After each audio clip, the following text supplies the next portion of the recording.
इस वीडियो में हम आपको बताएंगे कुछ बेसिक क्वेश्चन जो कि आईटीआई फर्स्ट ईयर एग्जाम के लिए इम्पोर्टेंट है। और इसमें कुछ ऐसे भी क्वेश्चन आपको देखने को मिलेंगे जो पिछले वीडियो से मैच होते हुए क्वेश्चन आपको देखने को मिलेंगे, लेकिन पूछने का तरीका बिल्कुल यहाँ पे अलग रहेगा। और आईटीआई परीक्षा इलेक्ट्रीशियन के लिए काफ़ी इम्पोर्टेंट भी है। तो चलिए आज का क्वेश्चन स्टार्ट करते हैं। और जानकारी आपको पसंद आती है तो वीडियो पर लाइक भी कीजिएगा। पहला सवाल आप सभी के सामने है, जिसमें पूछा जा रहा है कि निम्नलिखित में से कौन सा प्रकाश का मात्रक है। जैसे कि यहाँ पर ए ऑप्शन दिया गया कैंडला। तो आप सभी को मालूम होना चाहिए कि प्रकाश स्रोत की जो तीव्रता होती है उसको मापने की इकाई कैंडला होती है। और यहाँ पे हमसे मात्रक के बारे में पूछ रहा है, तो ये हमारा गलत हो जाएगा। बी ऑप्शन है ल्यूमेन। तो देखिए, कुल प्रकाश प्रवाह को मापने की जो इकाई होती है उसको हम यहाँ पे ल्यूनम बोलते हैं। तो ये भी हमारा गलत हो जाएगा। और यहाँ पे लक्स दिया गया है। तो किसी भी सतह पर पड़ने वाले प्रकाश की इकाई जो होती है वो लक्स होती है। और क्वेश्चन में भी हमसे यही पूछा जा रहा है कि प्रकाश का मात्रक क्या है। तो ये हमारा लक्स सही हो जाएगा। और डी ऑप्शन दिया गया है वाट। तो साथियों, शक्ति की इकाई है वाट, आप सभी को मालूम होगा। और विद्युत उपकरणों में ये आपको देखने को मिलती है। और यहाँ पे हमारा जो सही हो जाता है option number C. D option भी हमारा गलत हो जाएगा। क्लियर हो गया। डी ऑप्शन भी हमारा क्या हो जाएगा, गलत हो जाएगा। सही कौन सा ऑप्शन होगा, ऑप्शन नंबर सी, जिसको हम लक्स बोलते हैं। चलिए आगे देख लेते हैं अगले सवाल को। सवाल नंबर दो।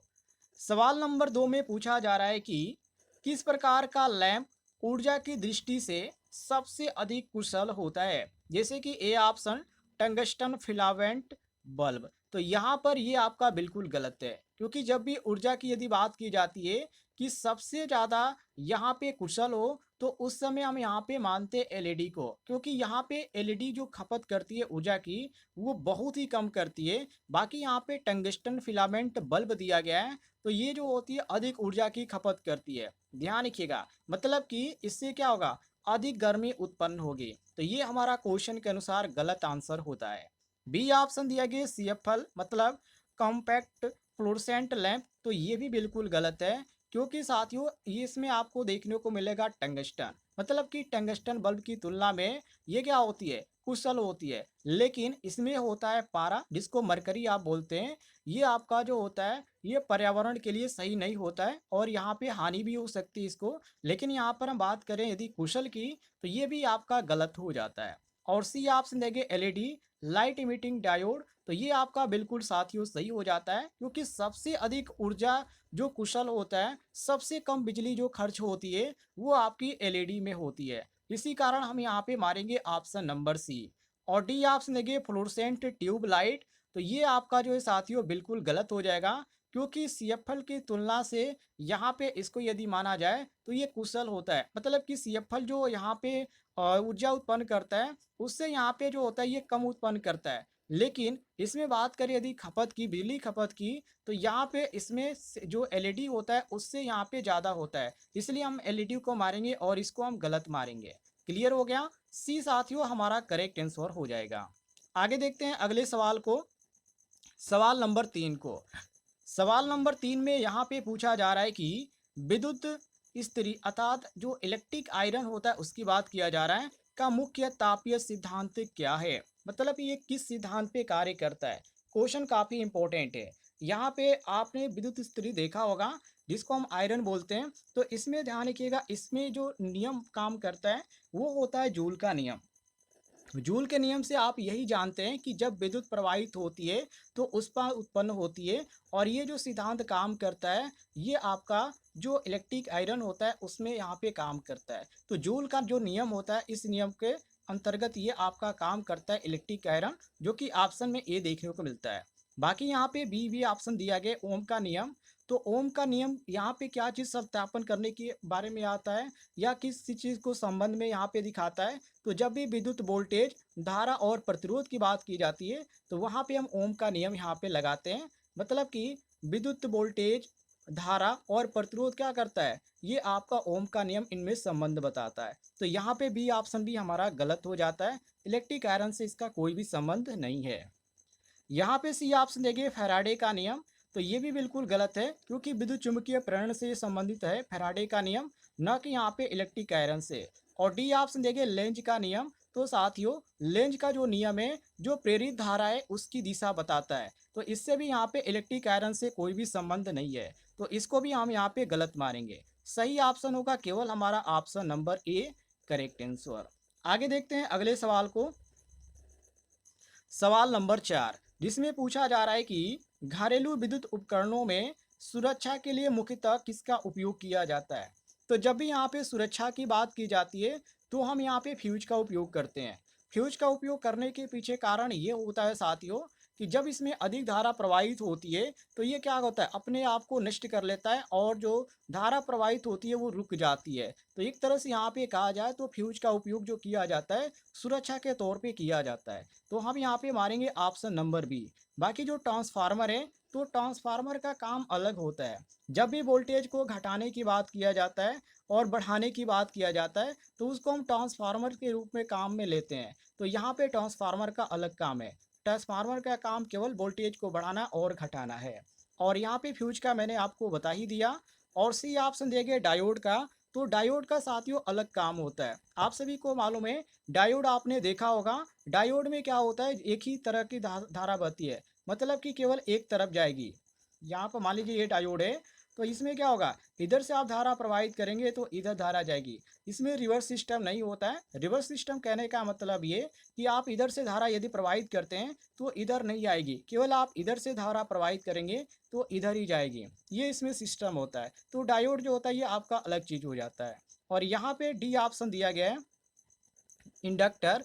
तो इंडक्टर आपका अलग चीज होता है, जो कि विद्युत जो धारा होती है उसके प्रवाह में जो परिवर्तन का करता है, वो आपका ये कहलाता है इंडक्टर। तो ये आपका अलग चीज होता है। तो यहाँ पे हमारा जो सही हो जाता है वो ऑप्शन नंबर बी, बिल्कुल करेक्ट आंसर हो जाता है। क्लियर हो गया। आगे देखते हैं सवाल नंबर 5 को। सवाल नंबर 5 में साथियों पूछा जा रहा है कि घरेलू रेफ्रिजरेटर में सामान्यतः कौन सी गैस प्रतिशतक, अर्थात जो रेफ्रिजरेंट होता है उसकी बात किया जा रहा है, के रूप में उपयोग किया जाता है। तो यहाँ पे CO2 दिया गया है, NH3 दिया गया है, और CFCS दिया गया है, और यहाँ पे N2 दिया गया है। तो इसमें जो हमारा सही होगा वो ऑप्शन सी होगा, जिसको हम फिजान बोलते हैं। ऑप्शन सी आपको देखने को मिलता है, क्योंकि साथियों ये जो है एक आधुनिक घरेलू रेफ्रिजरेटर है, जो सबसे सामान्य रूप में उपयोग किया जाता है। तो इसी कारण हम यहाँ पे सी ऑप्शन करेक्ट आंसर मारेंगे। बाकी यहाँ पे CO2 दिया गया, कार्बन डाइऑक्साइड जो दिया गया है, जब औद्योगिक क्षेत्रों की बात की जाती है तो वहाँ पे इसका उपयोग किया जाता है, लेकिन घरेलू फ्रिज में बिल्कुल भी इसका उपयोग नहीं किया जाता है। तो ये आपका गलत हो जाएगा। और यहाँ पे आपका अमोनिया दिया गया है, NH3 दिया गया है, तो ये भी बिल्कुल गलत है, क्योंकि ये पुराने जो यहाँ पे चीज़ें थी उसमें यहाँ पे देखने को मिलता था। अब इस समय यहाँ पे घरेलू उपकरणों में इसका ये बिल्कुल उपयोग नहीं करते हैं, क्योंकि ये आपका जो देखने को मिलता है इस समय यहाँ पे वो विषैला देखने को मिलता है। तो इसी कारण यहाँ पर हम NH3 का प्रयोग नहीं करते हैं। बाकी नाइट्रोजन के बारे में तो आप जानते ही हैं, इसका तो उपयोग बिल्कुल भी नहीं किया जाता है। तो हम यहाँ पे मारेंगे ऑप्शन नंबर सी, बिल्कुल करेक्ट आंसर। आगे देखते हैं अगले सवाल को। सवाल नंबर 6 को देखिए, जिसमें पूछा जा रहा है कि निम्नलिखित में से कौन सा विद्युत बल्ब का भाग नहीं है, जैसे कि फिलामेंट, टंगस्टन, फिल्टर, और यहाँ पे कांच का बल्ब दिया गया है। तो इसमें जो भाग नहीं है, देखिए बल्ब में कौन सा यहाँ पे नहीं होता है पार्ट, तो यहाँ पे फिल्टर करने वाला नहीं आता होता है। बाकी फिलामेंट भी होता है, टंगस्टन भी होता है, कांच का बल्ब भी होता है, ठीक है। ये क्या होता है, फिल्टर नहीं होता है। तो क्वेश्चन के अनुसार हमारा यहाँ पे सी ऑप्शन सही हो जाता है। बाकी आप सभी को मालूम ही होगा फिलामेंट कहाँ पर होता है। तो जो फिलामेंट होता है साथियों, ये आपका जो होता है बल्ब के अंदर होता है, जो कि जो पतली वायर होती है, जो यहाँ पर उजाला करती है गर्म होकर, वही आपका रोशनी उत्पन्न करती है, और जिसको हम फिलामेंट बोलते हैं। टंगस्टन के बारे में आप जानते ही होंगे, जो कि ये फिलामेंट का यहाँ पे जो फिलामेंट होता है ये बनाने के लिए उपयोग किया जाता है इसका। और इसका जो गलनांक होता है बहुत ही यहाँ पे ज़्यादा होता है, मतलब बहुत ही अधिक आप कह सकते हैं। बाकी यहाँ पे फिल्टर्स कोई भी यहाँ पे बल्ब से संबंध नहीं रखता है। क्वेश्चन में भी यहाँ पूछा जा रहा है कि भाग नहीं है, इसलिए यहाँ पे हम इसको सही मार रहे हैं। बाकी यहाँ पे डी ऑप्शन है कि कांच का बल्ब। तो आप सभी को मालूम है जो ऊपरी भाग होता है कांच के बल्ब का, जो कांच होता है वही आपका यहाँ पे ऑप्शन में दिया गया। तो ये तो पार्ट हो ही गया। तो हम यहाँ पे मारेंगे ऑप्शन नंबर सी, क्वेश्चन के अनुसार हम बिल्कुल करेक्ट आंसर। आगे देखते हैं क्वेश्चन नंबर 7 को। क्वेश्चन नंबर 7 भी काफ़ी ईजी है। इसमें पूछा जा रहा है कि प्रकाश की तीव्रता का मात्रक क्या होता है? क्वेश्चन काफ़ी इंपॉर्टेंट है। देखिए, पहला ऑप्शन दिया गया है वाट, जो कि विद्युत शक्ति का मात्रक होता है। तो इससे प्रकाश से कोई भी यहाँ पे संबंध नहीं है, तो ये भी बिल्कुल गलत है।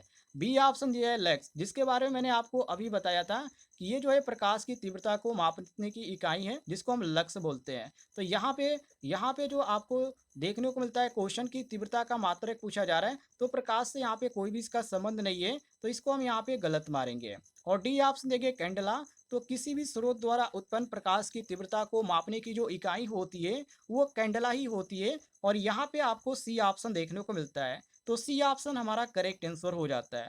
और यहाँ पे दिया गया ओम का नियम, तो ये विद्युत प्रतिरोध का मात्रक है, कोई यहाँ पे साथियों ये इकाई नहीं है, तो हम यहाँ पे गलत इसको भी मारेंगे। तो हमारा जो सही होता है वो ऑप्शन नंबर सी बिल्कुल करेक्ट आंसर हो जाता है। क्लियर हो गया? आगे देखते हैं। किसी भी क्वेश्चन में आपको किसी प्रकार का डाउट होगा तो कमेंट बॉक्स में पूछ लीजिएगा, क्योंकि क्वेश्चन सभी यहाँ पे आसान है। फिर भी किसी को यहाँ पे कन्फ्यूजन होगा तो कमेंट में पूछ लीजिएगा। आगे यहाँ पे अगले क्वेश्चन में पूछा जा रहा है कि मिक्सर ग्राइंडर में उपयुक्त मोटर किस प्रकार की होती है? मतलब कि जो मिक्सर होता है, ग्राइंडर होता है, उसमें जो मोटर उपयोग की जाती है वो कौन सी मोटर होती है? तो उसमें साथियों होती है इन्वर्सल मोटर, जो कि यहाँ पे बी ऑप्शन देखने को मिल रहा है। क्योंकि यहाँ पे साथियों एक चीज़ ध्यान रखिएगा, यहाँ पे इसमें यूनिवर्सल मोटर हम यहाँ पे इसलिए मारेंगे, जो कि यहाँ पे इंडक्शन मोटर पर टिक मैंने लगाया, लेकिन यहाँ पे यूनिवर्सल मोटर यहाँ पे सी ऑप्शन दिया गया है। सी ऑप्शन हमारा बिल्कुल सही हो जाएगा, क्योंकि जब भी यहाँ पे हाई स्पीड की बात की जाती है, हाई टार्क प्रदान करने की बात होती है, तो हम वहाँ पे यूनिवर्सल मोटर का उपयोग करते हैं, जो कि मिक्सर में भी पाया जाता है, जो ग्राइंडर होता है उसमें भी उपयोग किया जाता है। तो यहाँ पे हम यहाँ पे मारेंगे सी ऑप्शन करेक्ट आंसर। बाकी यहाँ पे ए ऑप्शन आपको कंफ्यूज करने के लिए दिया गया डीसी मोटर, ये हमारा बिल्कुल कम हो जाता है। यहाँ पे हम इसको गलत मारेंगे, क्योंकि ये जो वोल्टेज उत्पन्न करता है बहुत ही कम वोल्टेज उत्पन्न करता है, तो यहाँ पे ज़्यादा इसका उपयोग नहीं किया जाता है। और मिक्सर ग्राइंडर में तो बिल्कुल भी हम उपयोग नहीं कर सकते हैं। और इंडक्शन मोटर यहाँ पे दिया गया है, तो जब भी घरेलू उपकरणों में बात किया जाता है तो इसका बहुत ही कम उपयोग किया जाता है। इसकी गति को नियंत्रित करना बहुत ही यहाँ पे कठिन होता है, जिसके कारण हम इसका उपयोग नहीं करते हैं। और आप सभी को मालूम है ग्राइंडर में, मिक्सर में तो ज़्यादातर इसका स्पीड को कम करना, अधिक करना ये ज़रूरत पड़ती ही है, तो इसी कारण हम यहाँ पे इसका उपयोग नहीं करते हैं। और यहाँ पे दिया गया स्टेपर मोटर, तो ये भी बिल्कुल गलत है, क्योंकि जब भी डिजिटल कंट्रोल की बात की जाती है तो वहाँ पे हम स्टेपर मोटर का उपयोग करते हैं, ना कि हम यहाँ पर मिक्सर ग्राइंडर में हम स्टेपर मोटर का उपयोग करते हैं। तो इसी कारण जो हमारा सही हो जाता है ऑप्शन नंबर डी बिल्कुल करेक्ट आंसर हो जाता है। देखिए, आपने सीएनसी मशीन का नाम सुना होगा। सीएनसी जो मशीन होती है उसमें भी आपका जो मोटर होता है वो स्टेपर मोटर होता है। ध्यान रखिएगा, स्टेपर मोटर मैंने यहाँ पे देखा तो मुझे ख्याल आया। सीएनसी जो मशीन होती है उसमें आपका इस मोटर का उपयोग किया जाता है। नोट कर लीजिएगा यदि आप कहीं लिख रहे होंगे तो। ये आपका जो सही होता है option number C correct answer हो जाता है। आगे देखते हैं अगले सवाल को। सवाल नंबर 9। सवाल नंबर 9 में पूछा जा रहा है कि विद्युत गीजर में कौन सा प्रमुख तत्व ऊष्मा उत्पन्न करती है? तो ऊष्मा यदि उत्पन्न करने की हम बात करें तो ये जो आपका होता है हीटिंग कॉइल होता है, ठीक है। हीटिंग कॉइल होता है, जो कि ऑप्शन में यहाँ पे भी दिया गया है। ये जो होती है ये विद्युत ऊर्जा को ऊष्मा में परिवर्तित करती है, जिससे क्या होता है पानी गर्म होता है। और वही चीज़ यहाँ पे क्वेश्चन में पूछा जा रहा है कि विद्युत गीजर में कौन सा प्रमुख तत्व है जो ऊष्मा उत्पन्न करता है? तो वो आपका होती है हीटिंग कॉइल। क्लियर हो गया? ऑप्शन बी आपका करेक्ट आंसर। और यहाँ पे ए ऑप्शन दिया गया है थर्मोस्टेट, तो ये आपका जो होता है तापमान को नियंत्रित करता है, उष्मा से इसका कोई भी संबंध नहीं होता है, उष्मा उत्पन्न नहीं करता है, ये ध्यान रखिएगा। और यहाँ पे सी ऑप्शन देखिए कंप्रेसर, तो ये भी आपका बिल्कुल गलत हो जाएगा साथियों, क्योंकि रेफ्रिजरेटर और जो एसी होता है उसमें ये ज़्यादातर आपको कंप्रेसर देखने को मिलता है, गीजर में इसका उपयोग बिल्कुल भी नहीं किया जाता है, तो यहाँ पे ये भी हमारा गलत हो जाता है। और डी ऑप्शन देखिए ट्रांसफार्मर का, तो मैंने आपको अभी बताया कि ट्रांसफार्मर का काम होता है वोल्टेज को बढ़ाने का, वोल्टेज का घटाने का, तो उसमें काम हम इसको लेते हैं। बाकी ऊष्मा उत्पन्न करने से इसका कोई भी लेना देना नहीं होता है, तो इसी कारण हम क्वेश्चन के अनुसार इसको गलत मारेंगे। सही ऑप्शन होगा option number B correct answer. आगे देखते हैं क्वेश्चन नंबर 10 को, जिसमें साथियों पूछा जा रहा है कि एलईडी बल्ब में कौन सा अर्धचालक पदार्थ सामान्य उपयोग किया जाता है? जैसे कि सिलिकॉन या जर्मेनियम या गैलियम आर्सेनाइड और यहाँ पे कॉपर दिया गया है। तो इसमें साथियों आपका जो सही हो जाता है वो ऑप्शन नंबर सी सही हो जाता है, गैलियम आर्सेनाइड। ये आपका सी ऑप्शन करेक्ट आंसर हो जाएगा। ध्यान रखिएगा। अब यहाँ पर हमने गैलियम यहाँ पे आर्सेनाइड क्यों करेक्ट आंसर मारा, तो इसके पीछे भी कारण है। कारण यह है कि ये जो आपका होता है गैलियम आर्सेनाइड, यह एलईडी निर्माण में प्रयोग किया जाता है, क्योंकि इलेक्ट्रॉनों की कुशलता से ऊर्जा उत्सर्जित करने की जो सुविधा देता है वो केवल गैलियम आर्सेनाइड ही देता है। तो यहाँ पे हम इसको करेक्ट आंसर मारेंगे। बाकी यहाँ पे सिलिकॉन भी दिया गया ऑप्शन में, तो सिलिकॉन गलत हो जाता है, क्योंकि ट्रांजिस्टर और आईसी जो होता है उसमें उपयोग किया जाता है सिलिकॉन का, न कि एलईडी बल्ब में उपयोग किया जाता है। तो ये हमारा गलत हो जाता है। बाकी यहाँ पे जर्मेनियम भी दिया गया है, तो जर्मेनियम का जो उपयोग किया जाता है जो अर्धचालक होते हैं उसमें यहाँ पे उपयोग किया जाता है, ये ध्यान रखिएगा। तो इसी कारण यहाँ पे हमारा इसका गलत हो जाता है। और यहाँ पे गैलियम जो कि आर्सेनाइड है ये तो बिल्कुल सही ही है। और डी ऑप्शन देखिए कापर का, तो ये जो है कापर जो होता है ये विद्युत का चालक होता है, तो अर्धचालक से इसका कोई भी संबंध नहीं है। तो हम यहाँ पे मारेंगे option number C correct answer. Clear हो गया साथियों, आगे देखते हैं। सवाल नंबर 11, जिसमें पूछा जा रहा है कि इलेक्ट्रिक टोस्टर किस सिद्धांत पे कार्य करता है। जो यहाँ पे इलेक्ट्रिक टोस्टर की बात की गई है, जो कि यहाँ पे बात किया जा रहा है कि जो इलेक्ट्रिक टोस्टर होता है ये पूछा जा रहा है कि किस पे काम करता है। जैसे ए ऑप्शन दिया गया ओम के नियम पर, तो ओम के नियम पर तो ये बिल्कुल भी काम नहीं करता है, क्योंकि ओम का नियम वोल्टेज धारा और प्रतिरोध के बीच संबंध बताता है, लेकिन ताप उत्पन्न करने से इसका कोई भी संबंध नहीं होता है। तो इस कारण यहाँ पर हमारा ए ऑप्शन ही गलत हो जाता है। और भी आप सुनेंगे हीटिंग इफेक्ट ऑफ करंट, तो ये आपका बिल्कुल सही हो जाता है, क्योंकि साथियों ये जो ये बताता है कि करंट विरोधी तार से ये गुजरता है या नहीं गुजरता है, तो ऊष्मा उत्पन्न होती है। और टोस्टर की बात किया गया तो टोस्टर का उपयोग यही होता है। तो यहाँ पे हमारा बी ऑप्शन करेक्ट आंसर हो जाएगा। सी ऑप्शन देखिए फैराडे का नियम, तो फैराडे का जो नियम होता है वो विद्युत चुंबकीय करंट से संबंधित होता है, टोस्टर से इसका कोई भी संबंध नहीं होता है। तो इस कारण यहाँ पर ये भी हमारा गलत हो जाएगा। और डी ऑप्शन देंगे लेंज का नियम, तो लेंज का नियम जो होता है वो जो धारा होती है, जैसे प्रेरित जो धारा होती है उसकी दिशा से संबंधित होता है, तो ये आपका अलग चीज़ है। तो यहाँ पे जो हमारा सही होता है वो ऑप्शन नंबर केवल बी सही हो जाता है करेक्ट आंसर। क्लियर हो गया साथियों, बी ऑप्शन आपका करेक्ट आंसर हो जाएगा। आगे बढ़ते हैं, अगले सवाल को देखिए। सवाल नंबर 12, जिसमें पूछा जा रहा है कि निम्नलिखित में से कौन सा उपकरण डीसी से एसी के में रूपांतरण करने वाला है। मतलब कि डीसी से एसी में जो बदलने वाला यंत्र है वो क्या है। जैसे कि ट्रांसफार्मर है, तो ट्रांसफार्मर तो ऐसे ही गलत हो जाएगा, जो कि वोल्टेज से इसका काम होता है, वोल्टेज को बढ़ाना और घटाना। तो ये आपका कोई भी डीसी से एसी से कोई भी मतलब नहीं रखता है, मतलब कि यहाँ पे परिवर्तन से कोई इसका संबंध ही नहीं है, रूपांतरण से कोई संबंध ही नहीं है। और यहाँ पे बी ऑप्शन देंगे रेक्टिफायर, तो ये भी बिल्कुल गलत है, क्योंकि रेक्टिफायर का काम होता है एसी से डीसी, ध्यान रखिएगा, ना कि डीसी से एसी, ये ध्यान रखिएगा। तो यहाँ पे जो आपका डीसी से एसी का काम होता है वो केवल साथियों इन्वर्टर का काम होता है। तो इसी कारण यहाँ पे हम सी ऑप्शन करेक्ट मारेंगे। बाकी यहाँ पे डी ऑप्शन देखिए जनरेटर, तो जनरेटर जो काम होता है इसका अलग होता है, इसके कोई एसी से डीसी और डीसी से एसी से कोई भी संबंध नहीं है, क्योंकि ये केवल इसका काम ही एक ही होता है, यांत्रिक ऊर्जा को विद्युत ऊर्जा में बदलना, ये जनरेटर का काम होता है। तो इस कारण ये भी गलत हो जाता है। और जो सही होता है वो केवल हमारा सी ऑप्शन सही हो जाता है, मिला लीजिएगा। आगे देखिए क्वेश्चन नंबर 13 को, जिसमें पूछा जा रहा है कि घरेलू बिजली आपूर्ति में सामान्यतः कौन सा वोल्टेज उपयोग किया जाता है। मतलब घरेलू में जो हम उपयोग करते हैं वोल्टेज वो कितने तक का वोल्टेज होता है, तो वो आपका 220 होता है। कितना होता है साथियों, 220 वोल्टेज होता है, ध्यान रखिएगा। 220 वोल्टेज जो कि घरेलू की बात किया गया, जो कि भारत में आप सभी को मालूम है, भारत और जो कई और भी देश हैं जिनमें घरेलू जो आपूर्ति देखने को मिलती है वो 220 ही वोल्ट देखने को मिलती है। और एसी का उपयोग किया जाता है, ये भी ध्यान रखिएगा। तो ये आपका जो सही होता है option number B correct answer हो जाता है। क्लियर है साथियों, आगे देखिए। आगे सवाल में पूछा जा रहा है कि इलेक्ट्रिक केतली में पानी जल्दी गर्म होने का मुख्य कारण। ये क्वेश्चन आपका आईटीआई के लिए मोस्ट इम्पॉर्टेंट है।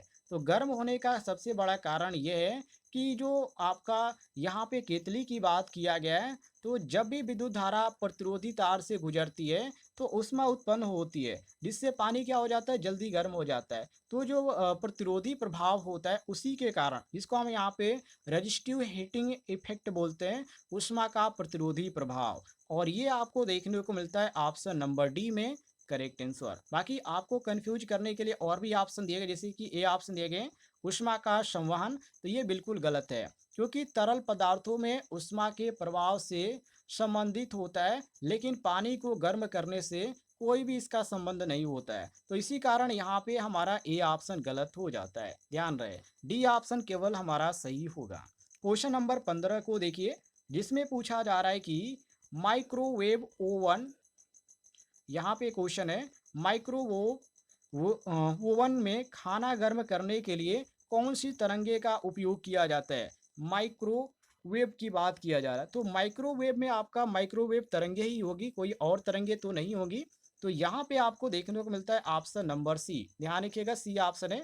मतलब कि ये जो माइक्रोवेव तरंगे होती है, यह पानी और जो अन्य जो कंपन होता है, अणुओं का कंपन होता है, उन अणुओं को कंपन करके क्या करती है, ये आपका लगातार भोजन को गर्म करती है, जो कि यहाँ पे इसके बारे में पढ़ेंगे जो कि विस्तार में, तब आपको समझ में आएगा, ऐसे समझ में नहीं आएगा। तो यहाँ पे हमारा सी ऑप्शन करेक्ट आंसर हो जाएगा। बाकी आपका जो औरत यहाँ पे तरंगे दिया गया, ये आपका अलग होता है।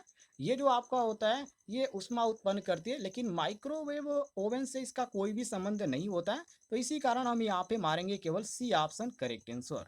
क्वेश्चन नंबर 16 को देखिए, जिसमें पूछा जा रहा है कि किस घरेलू उपकरण में मुख्यतः कंप्रेसर का उपयोग किया जाता है। तो जब भी यहाँ पे कंप्रेसर की बात किया जाता है, तो यहाँ पे रेफ्रिजरेटर का नाम आना चाहिए। और रेफ्रिजरेटर जो आपको देखने को मिलता है ऑप्शन नंबर सी, क्योंकि आप सभी को मालूम होना चाहिए, जो रेफ्रिजरेटर होता है, इसमें कंप्रेसर जो होती है वो गैस होती है, जो कि कंप्रेस करती है और ठंडा करने की प्रक्रिया में मदद करती है। तो इसी को यहाँ पे हम मारेंगे ऑप्शन नंबर सी। बाकी यहाँ पे ए ऑप्शन है कि वॉशिंग मशीन, तो ये बिल्कुल गलत है, क्योंकि इसमें मोटर और गियर का उपयोग किया जाता है, कंप्रेसर का बिल्कुल भी उपयोग नहीं किया जाता है, इसलिए यहाँ पे हमारा गलत है। बाकी यहाँ पे माइक्रोवेव ओवन के बारे में तो आपको बता ही दिया पिछले क्वेश्चन में। और डी ऑप्शन है कि इलेक्ट्रिक आयरन, तो ये जो आपका होता है इलेक्ट्रिक आयरन, इसमें हीटिंग कॉयल होता है, उसका उपयोग किया जाता है, कंप्रेसर का नहीं किया जाता है। तो यहाँ पे केवल हमारा सही होता है सी ऑप्शन करेक्ट आंसर। आगे देखिए क्वेश्चन नंबर 17 को, जिसमें पूछा जा रहा है पंखे की गति नियंत्रित करने के लिए किसका उपयोग किया जाता है। तो आपके भी घर में पंखा होगा, आप उसको गति को नियंत्रित करने के लिए किसका उपयोग करते हैं। जी हाँ, जो कैपेसिटर होता है उसी का आप उपयोग करते हैं, क्योंकि कैपेसिटर में आप देखे होंगे, जब आप बिना कैपेसिटर के चलाते हैं तो वहाँ पे गति जो उसकी होती है बहुत ही ज़्यादा देखने को मिलती है, और यहाँ पे निश्चित भी नहीं है कि वो गति किस तरफ होगी। लेकिन जब आप कैपेसिटर यहाँ पे लगाते हैं, तो ये पंखे की जो गति होती है उसको नियंत्रित करता है। और यहाँ पे कैपेसिटर को किस क्रम में लगाया जाता है, तो सीरीज क्रम में लगाया जाता है, ये भी आप ध्यान रखिएगा। तो ये आपका सही हो जाता है ऑप्शन नंबर सी, बिल्कुल करेक्ट आंसर। बाकी यहाँ पे डायोड दिया गया, तो डायोड का अलग काम है दिशा प्रवाहित करने का, एक दिशा में प्रवाहित करने का। रजिस्टर का अलग काम है, जो कि धारा के प्रवाह को नियंत्रित करने का। और कैपेसिटर का मैंने आपको अभी बता ही दिया, पंखे की गति को नियंत्रित करने का। और ट्रांसफार्मर का अलग काम होता है, वोल्टेज को बढ़ाने और घटाने का। तो यहाँ पे हमारा सी ऑप्शन केवल सही हो जाएगा। आगे देखिए क्वेश्चन नंबर 18 को, जिसमें पूछा जा रहा है कि हीटर में प्रयुक्त नाइक्रोम तार किस धातु का मिश्रण होता है। जो हीटर होता है साथियों, उसमें कौन से यहाँ पे पदार्थ होते हैं, मतलब किन धातुओं का मिश्रण होता है। तो इसमें होता है निकिल का और क्रोमियम का। जी हाँ साथियों, इसमें निकिल और क्रोमियम होता है, इनका ये क्या होता है, मिश्रण होता है, ध्यान रखिएगा। और यहाँ पे आपको जो सही देखने को मिलता है वो आपका ऑप्शन नंबर सी, काफी इजी क्वेश्चन था, ये आपका सही होता है ऑप्शन सी। आगे देखिए अगले क्वेश्चन को। अगले क्वेश्चन में पूछा जा रहा है कि एलईडी बल्ब का जीवन काल सामान्य बल्ब की तुलना में अधिक क्यों होता है। आप सभी को मालूम है एलईडी बल्ब जो होती है वो ज़्यादा दिनों तक चलती है, लेकिन ज़्यादा दिनों तक क्यों चलती है, इसके पीछे का कारण तो कुछ तो होना ही चाहिए। जी हाँ, इसका कारण ये होता है कि इसमें क्या होता है, फिलामेंट नहीं होता है, जो कि आप सभी को मालूम है, जो फिलामेंट होता है वो काफ़ी जल्दी जल जाता है, यहाँ पे बहुत ही जल्द खराब हो जाता है। तो इसमें ये नहीं होता है। दूसरी बात ये है कि ये काफ़ी कम बिजली खर्च करता है, मतलब कि हीटिंग बिल्कुल भी यहाँ पे नहीं होता है, बिल्कुल नॉर्मल होता है। और यहाँ पे कम गर्मी भी उत्पन्न करता है, तो कई कारण ऐसे बन जाते हैं। तो हम यहाँ पे कह सकते हैं, यहाँ पे ए बी सी ये सारे ऑप्शन क्या दिए गए हैं, बिल्कुल सही दिए गए हैं। डी ऑप्शन हमारा करेक्ट आंसर हो जाएगा। आगे देखिए अगले क्वेश्चन में पूछा जा रहा है कि रेफ्रिजरेटर में कौन सी गैस का कूलिंग के लिए उपयोग किया जाता है। वेरी वेरी इंपॉर्टेंट क्वेश्चन है। तो इसमें यदि हम गैस की बात करें तो इसमें हमको एक ही गैस देखने को मिलती है जिसको हम फ्रियान बोलते हैं, जो कि फ्रिजॉन इसको बोला जाता है। और यहाँ पे आपको देखने को मिलता है option number C. C option आपका करेक्ट आंसर हो जाएगा। यदि आपको जानकारी पसंद आई होगी तो वीडियो पर लाइक कीजिएगा और चैनल पे नए होंगे तो चैनल को भी सब्सक्राइब कर लीजिएगा।